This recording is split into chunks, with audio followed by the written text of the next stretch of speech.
Empezaría con el comentario de Andrés sobre la diversidad, es decir, hay una diversidad manifiesta en las revoluciones atlánticas sobre los modelos constitucionales, que eso existe, como dice Andrés, una disposición de catálogos de constituciones y una costumbre legislativa, pero yo diría que en el caso de México, el tema que se ha abierto aquí es quiénes fueron nuestros padres fundadores y a final de cuentas un poco siguiendo los Estados Unidos y cuál fue la clase política que tuvimos. La experiencia que tuvieron en Cádiz fue fundamental. Sí. En ese sentido fue mayor la experiencia y la discusión que se dio a través de la prensa sobre los distintos temas de soberanía, legitimidad y representación. Pero yo no estaría tan de acuerdo que la política fue solo de pocos grupos. Al contrario, yo creo que el sistema político que se crea a partir de 21, hay muchísimos actores y no podemos englobarlos en élites políticas. El tema que nos está convocando aquí es federalismo, descentralización y grupos regionales.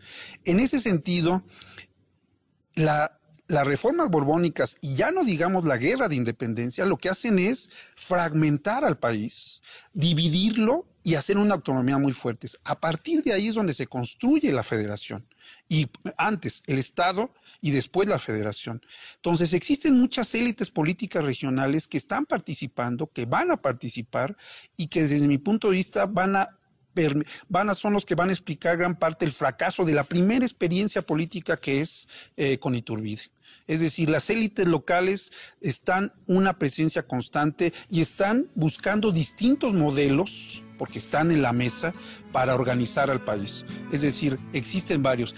Y hay que pensar también que los grupos populares ya se acostumbraron durante la guerra a negociar su participación en la política a través de las armas. Sí. Es decir, yo no creo que podamos decir que es una política de pocos. Al contrario, lo que hay son muchos actores con muchos intereses diversos y que no nos permiten, por consiguiente, no nos permiten decir que solo existe un modelo posible de constitución. Sí. Y yo creo que también una cosa, cuando habla de élite, parecería una aristocracia. Claro. Y no, porque la mayor parte son abogados y pues gente de clase media que participan muy activamente. Pero muy activamente. Entonces, claro que hay algunos gentes destacadas de la aristocracia. Los Fagoaga, por ejemplo, destacan y es de un liberalismo borbonista, pero liberalismo después de todo.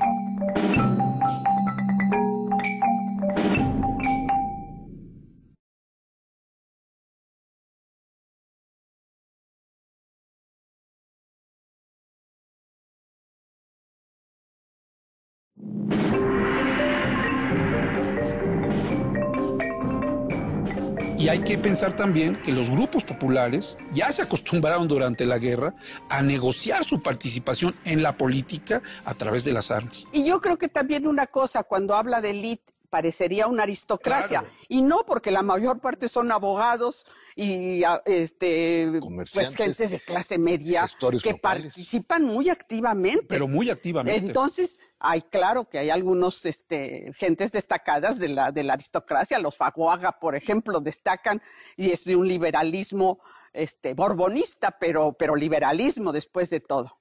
Es un ambiente muy cargado. Hay que advertir que nacemos como nación independiente en un momento en que están cuajando muchas fuerzas políticas. Es un reacomodo mundial.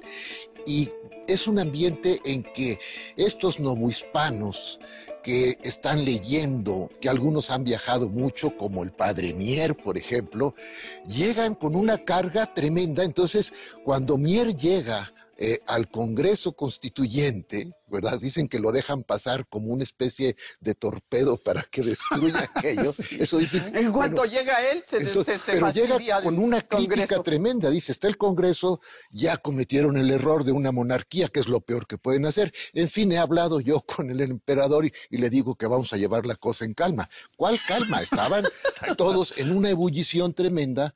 Estaban estos actores, grupos de interés que se habían ido definiendo a lo largo de la última Nueva España, por decirlo de alguna manera.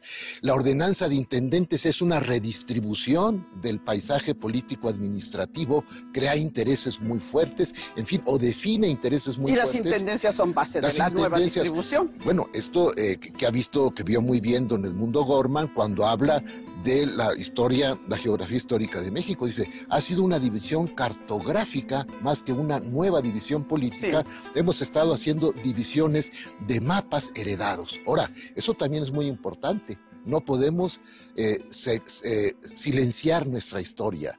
Entonces, tenemos que irla asumiendo frente a nuevas e incitativas políticas y convertirlas en posibilidad de nuevas demandas políticas. Y a eso obedece el federalismo. No es una copia esnovista o una copia, sino que obedece a un conglomerado de fuerzas que se manifiestan en una capital. Esto es muy interesante. La Ciudad de México es la capital de la América septentrional. Sí. Y es un lugar donde se reparten y se dividen puestos político-administrativos muy importantes. Por eso esa confluencia, esa disputa por los cargos públicos que es característica de la competencia liberal, y por otro lado, va a ser también, muy cruel aquí.